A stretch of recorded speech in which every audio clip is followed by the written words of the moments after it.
장예찬 청년재단 이사장, 장윤선 정치전문기자 두 분과 함께 풀어가겠습니다. 두 분 안녕하세요. 네, 안녕하세요. 네, 지금 3인칭 시사 시점 유튜브로 생중계되고 있으니까요. 유튜브 MBC 라디오 시사 채널로도 함께해 주시면 감사하겠습니다.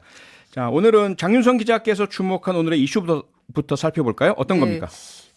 별로 다들 주목을 안 해서 제가 특별히 꼽아봤습니다. 뭔데요? 뭐냐면 주호영 비대위에서요. 예. 당 1호 혁신안에 대해서 이제 논의를 시작하게 되는데요. 네. 워낙 이준석 대표 문제가 세게 왔다 갔다 하니까 네. 당 내부의 혁신안에 대해서 아무도 관심이 없는 것 같아서 제가 주목을 좀 해봤습니다. 내용이 상당히 좀 새롭고 강하고 그렇던데 네.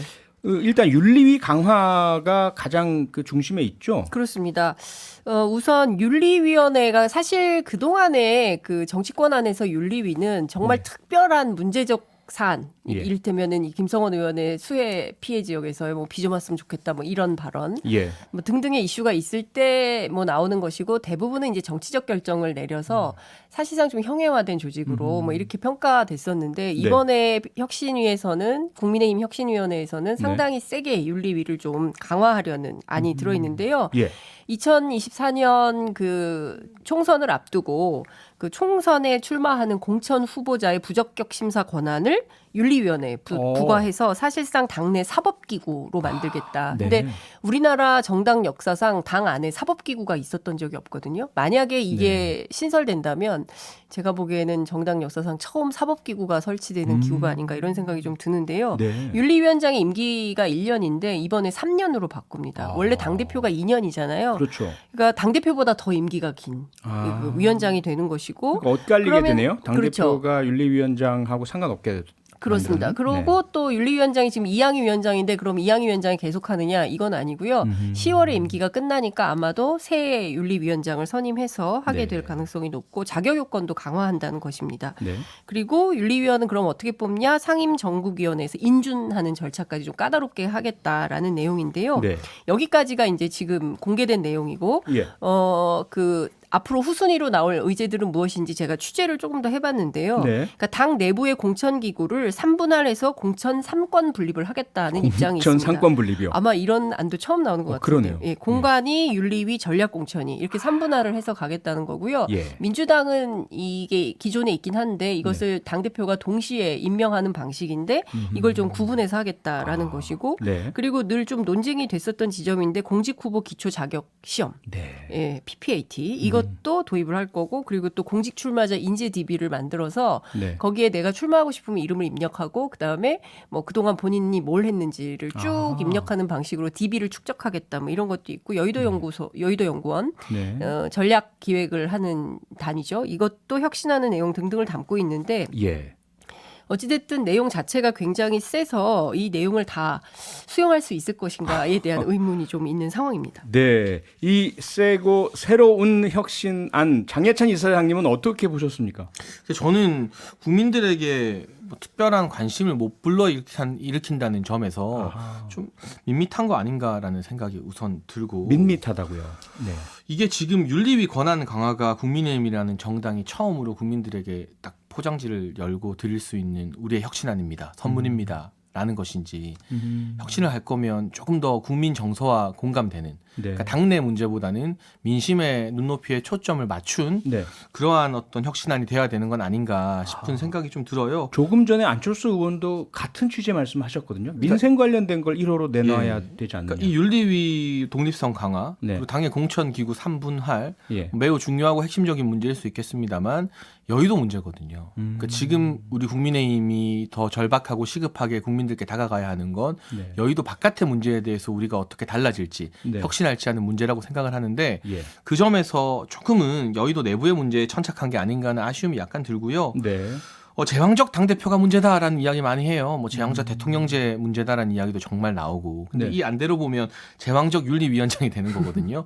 3년의 임기 독립적으로 보장받게 되면 예. 당대표 임기가 끝나거나 또는 당대표가 어떤 정치적 부담 때문에 물러나게 되는 경우가 왕왕 있지 않습니까? 그렇죠. 우리 정당사에서 2년 임기 다 채운 당대표 찾는 게 오히려 더 어려울 겁니다. 어렵죠. 네. 그런데 윤리위원장은 3년의 지위를 누리면서 공천에 절대적인 영향력을 행사한다.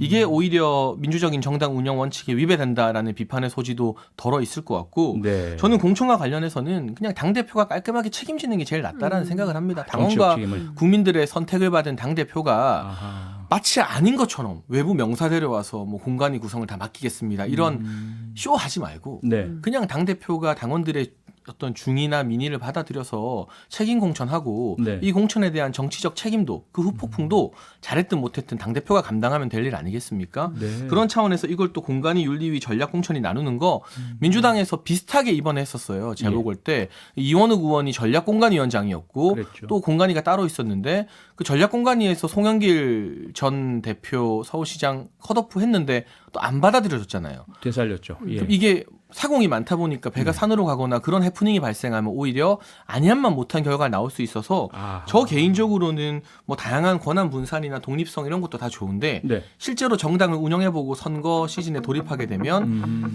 좀 집중적으로 누군가 책임지는 게 낫지 않나 하는 생각도 합니다. 알겠습니다. 네, 저희들 잠시 광고 듣고 돌아오겠습니다. 네, 장예찬 이사장, 장윤선 기자 두 분과 함께 3인칭 시사 시점 진행하고 있고요. 광고 듣기 전에 국민의힘 혁신위에서 내놓은 1호 혁신안 윤리위 강화 방안에 대한 설명을 드렸고 장예찬 이사장님께서 좀 우려의 지점 얘기를 해주셨어요. 장윤선 기자님, 네. 지금 장예찬 이사장님이 여러 가지 이제 그 우려의 포인트를 짚어주셨는데. 네. 이 이외에도 아마 국민의힘 여러 의원들은 다른 추가되는 또 네. 우려도 하실 것 같고 네. 그러면 이게 어떻게 될까요? 부결 가능성이 높은 것 같아요. 왜냐하면 네. 제가 오늘 취재 전화를 쭉 돌려보니까 예.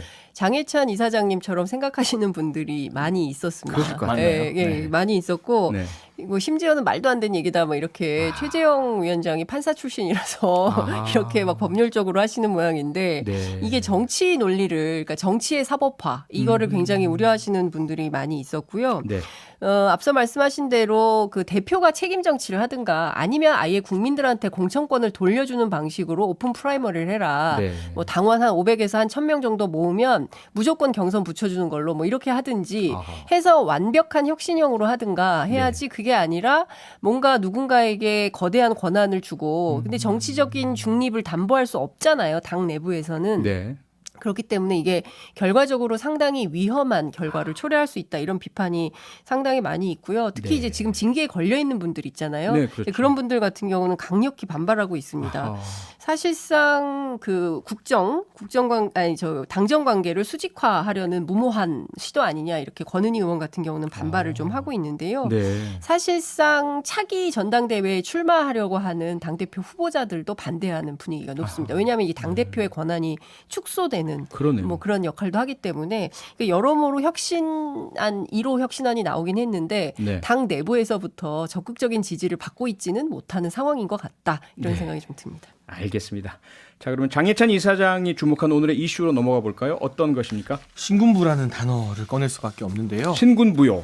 이게 과연 전직 여당 대표가 네. 이 자당 소속의 대통령에 대해서 쓸 수 있는 비유인가 아, 이런 문제 때문에 선을 넘어도 너무 넘었다라고 국민의힘 내부에서 부글부글 끓는 분위기가 감지되고 있습니다. 네. 오늘 이준석 전 대표가 법원에 낸 가처분 이 심판 관련 자필 탄원서가 공개가 되었는데요. 네, 그랬죠. 여기에서 윤석열 대통령을 신군부에 비유하는 내용이 있어서 많은 논란을 낳고 있거든요. 네. 지금 이 전 대표 측이나 뭐 당 일각에서는 이 탄원서가 어떻게 공개된 것인지 그 경위에 대한 또 이 논쟁이 붙는 것 같은데 저는 이게 어떤 식으로 공개됐느냐는 별로 중요한 이슈는 아닌 것 같아요. 이거는 사실은 뭐 외부 유출이 아니라 이 법적인 권한 내에서 열람이 가능한 뭐 일종의 단원서기 때문에 네. 어쨌든 공개된 이 내용 아래에 이 대통령에 대해서 평가하고 표현한 내용이 네. 뭐 절대자, 신군부 만약에 이번에 이런 식의 어떤 비대위 전환이 이루어지게 되면 또다시 신군부가 뭐 압박을 주든 뭐 정당 지도부에게 압박을 가할 수밖에 없을 것이다라는 등 네. 매우 부적절한 비유들로 점철되어 있거든요. 아하. 근데 물론 이준석 전 대표는 그동안 비유는 비유일 뿐이다라면서 표현법에 문제 삼지 말라고 했지만 네. 정치는 말로 하는 거잖아요. 음흠. 똑같은 뜻을 전달할 때도 어떤 비유를 쓰느냐가 굉장히 많이 다릅니다. 예를 들면 저 같은 살집이 두툼한 스타일에게 곰 같다고 하면은 기분 좋은 비유인데 예. 돼지 같다고 하면 되게 기분 나쁜 비유거든요. 근데 그래놓고 왜 비유에 대해서 집중하느냐, 예. 본 뜻을 바라고 말하는 건 정치의 본질과는 전혀 어울리지 않는 대응인 것 같아요. 어떤 네. 비유를 쓰느냐도 정치적 표현의 의사소통 수단이니까요. 그 점에서 이 신군부라는 단어 비유는 대단히 부적절하고 한 가지만 더 집중하자면 네. 과거 이 전 대표도 누군가에게 신군부라는 비유를 당한 적이 있습니다. 그래요? 누가 그랬죠? 바로 조수진 전 수석 최고위원인데요. 아. 대선 기간 동안 예. 여러 가지 에피소드가 두 분 사이에 있었는데 예, 이 전 그렇죠. 대표가 한밤중에 이제 긴급 뭐 최고 지도부 회의를 소집한 적이 있습니다. 네. 그때 조수진 당시 수석 최고위원이 아니, 신군부도 아니고 이 밤에 긴급 회의 여는 게 말이 되냐라고 하니 이 전 대표가 내가 이런 비유까지 듣고 여기서 일해야 되는지 모르겠다라면서 매우 격앙된 반응을 보였던 게 언론 기사로 남아 있거든요. 네. 자신이 들으면 내가 이런 비유까지 듣고 이래도 되는지 모르겠다라고 격앙할 비유면 네. 다른 사람에게 더군다나 국가 지도자로 국민이 선출한 대통령에게는 써서는 안 되는 비유인 거죠. 네. 장윤성 기자님, 두 가지 포인트. 하나는 이게 유출되는 게 문제인가? 두 번째는 장해찬 이사님 말씀처럼 자당 소속의 대통령에게 신군부란 표현을 쓰다니, 그리고 비유 내용도 그렇고 문제다. 어떻게 보십니까? 하나하나 말씀을 좀 드리겠습니다. 앞서 이제 장해찬 이사장님께서 열람 가능한 문서다라고, 누구나 열람 가능한 문서다라고 말씀하셨는데요. 예. 민사소송법 제162조 사항에 보면 네. 그러니까 소송 기록의 열람 및 증명서의 교부 청구에 관한 내용인데요. 네. 소송 기록을 열람 복사한 사람은 열람 복사에 의하여 알게 된 사항을 이용해서 공공의 질서 또는 선량한 풍속을 해하거나 관계인의 명예 또는 생활의 평온을 해하는 행위를 해서는 아니 된다. 이렇게 법률적으로 못하게 되어 있습니다. 그렇기 때문에 어찌됐든 열람을 해서 열람을 할 수는 있지만 열람한 사실을 이렇게 공개하게 되는 것은 문제가 있는 것이죠. 예. 그리고 경우에 따라서는 이준석 대표 입장에서는 이제 그 내용이 공개된 것에 대해서 조금 불쾌한 감정을 명예가 훼손됐다고 명예가 주장할 수 훼손이 있겠죠. 됐다고 예. 주장할 수도 있죠. 제가 그리고 10초만 제가 굉장히 이제 자문구한 변호사는 네. 이게 전자소송을 통해서 채무자 측인 국힘이 언제든 다운받을 수 있는 재판 서류고 네. 개인정보가 포함되지 않았기 때문에 공개에 법적인 문제가 없다는 해석도 있다는 그런 정도만 해석도 제가 있다? 짧게 알겠습니다. 달아놓겠습니다. 네, 저희 둘 다 법률가가 아니기 네. 때문에 네, 그 그래요. 부분에 네. 대해서 길게 다투는 맞아요. 것은 무의미할 걸로 보이고요. 장윤성 기자님 법조문을 읽어주신 거니까 네. 문자가 들어. 네. 근데 왜냐하면 이제 이 내용과 관련해서 다툼이 있기 때문에 이제 그 사실을 제가 관련해서 말씀을 드리는 건데 네. 저는 좀 이런 생각이 좀 듭니다. 그러니까 뭐 이제 신군부 얘기하니까 이준석 대표가 독재자냐 뭐 이렇게 주호영 비대위원장이 오늘 그런 얘기도 하고 그 얘기가 이제 거칠어지고 있죠. 점점 네. 거칠어지고 있는데 그 중에서 저는 만약에 이준석 대표가 오늘 밝힌 탄원서 내용이 사실이라면 예. 대단히 충격적인 내용들이 좀 있는 것입니다. 네. 첫 번째는 자진 사퇴를 하면 윤리위원회 징계 절차를 무마해줄 수 있다라는 제안을 본인이 받았다는 것이거든요. 아하, 예. 12월까지 대표직에서 물러나면 뭐 징계, 당 대표에서 그 하는 징계 문제, 그 다음에 경찰 수사 문제를 정리를 해주겠다. 그리고 대통령 특사 자격으로 몇 군데 다니도록 중재를 해주겠다라거나. 네. 그리고 지금 이 순간까지도 그 얘기를 듣고 있다는 얘기. 뭐 다른 거 다 떠나서 일종의 거래, 정치적 거래. 지금도 계속 사실은 여러 경로를 통해서 이준석 대표가 당을 위해서 물러나는 게 좋겠다. 뭐 이런 얘기를 하고 홍준표 대표도 이제 막시무스 얘기를 막 하면서 네. 뭐 희생하라. 대를 위해서 희생을 하라. 그리고 너 하나 조용히 물러나면 당이 좀 조용해질 수 있는데 왜 계속 남아서 시끄럽게 만드냐 상황을. 그리고 당의 내용을 심화시키면서 당을 어렵게 만드니 이제 그만 자중하고 물러나라라고 주장을 하고 있는 것인데 네. 이거 그동안 이준석 대표가 해왔던 정치 스타일은 그게 아니죠. 그리고 본인이 이게 일종의 자기 정당성이 있어야 이게 사실은 정치 생명을 다 하게 되는 것이잖아요. 그렇죠. 근데 그렇게면 자기 정당성이 있어야 명예롭게 물러날 수 있는데 이런 거래가 계속되고 있다는 것이 사실이라면 이준석 대표 입장에서는 계속 다퉈야 되는 상황인 것이지 네. 그냥 조용히 내 대를 위해서 이제 저는 서로 희생하겠습니다. 저는 물러나겠습니다라고 하기에는 좀 어려움이 있어 보인다라는 생각이 좀 드는 겁니다. 네. 장해찬 이사장님, 이러한 거래 적당하다고 적절하다고 생각하세요? 혹은 네. 이게 사실이 아니라고 생각하십니까? 이것도 일종의 폭로인 거잖아요. 네. 그러니까 제가 확인할 수 없는 물밑에서 일어난 일에 대해서 이걸 사실로 전제해서 제가 논평하기는 대단히 어려운 부분인 것 같고요. 네. 이걸 나쁘게 표현하면 거래라고 할 수 있지만 예. 또 정치적 타결 과정에서 여러 가지 물밑 협상일 수도 있겠다라는 생각은 드는데 물밑 협상. 우리가 그 물밑 협상을 일일이 외부로 다 공개해버리면 신뢰가 훼손되는 것은 물론 어떤 사안이 발생했을 때 이번 사건만 말씀드리는 것이 아닙니다. 정치권에서는 하루가 멀다 하고 정말 다양한 사건이 일어나죠. 네. 모든 물밑 협상이나 이 어떤 정치적 타결을 위한 노력이 전부 다 물거품이 될 수 있고 무의미한 것이 될 수 있기 때문에 네.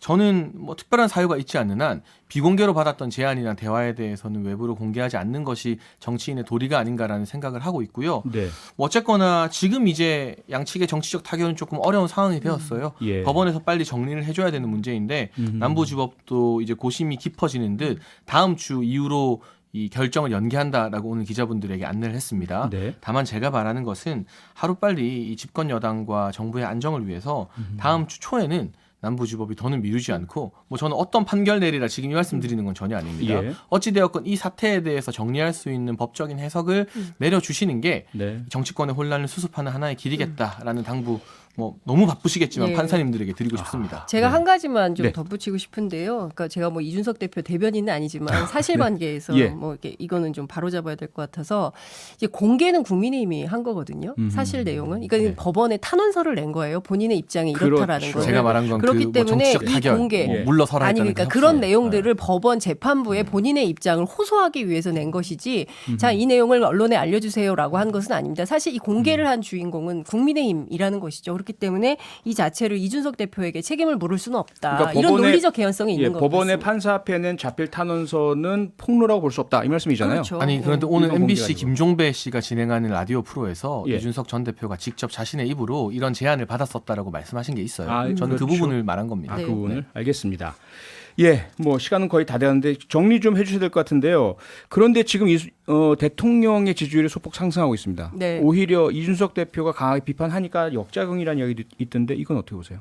근데 저는 좀 봐야 될 것 같아요. 네. 지금 지지율 상승이 큰 폭으로 상승하고 있는 게 아니고 추석 전까지 뭐 40%대까지를 회복하겠다는 대통령실의 아하. 입장이 나오긴 했습니다만 예. 그렇게 하기 위해서는 정치적 뭐 특별한 변수가 있어야 되는데 그게 네. 지금 보이는 상황 같지는 않습니다. 그리고 중도가 움직이고 있지 않기 때문에 네. 대폭 상승하기는 어렵고 알겠습니다. 자잘한 내용들이 계속 나오고 있어서 경우에 네. 따라서는 오히려 소폭 하락할 가능성도 있다. 이렇게 지켜봐야 봅니다. 되겠군요. 네. 알겠습니다. 장혜찬 이사장, 장윤선 기자 두 분과 함께했습니다. 수고하셨습니다. 감사합니다. 감사합니다. 평일 저녁 6시 5분에 여러분을 찾아갑니다. MBC 라디오 표창원의 뉴스 하이킥.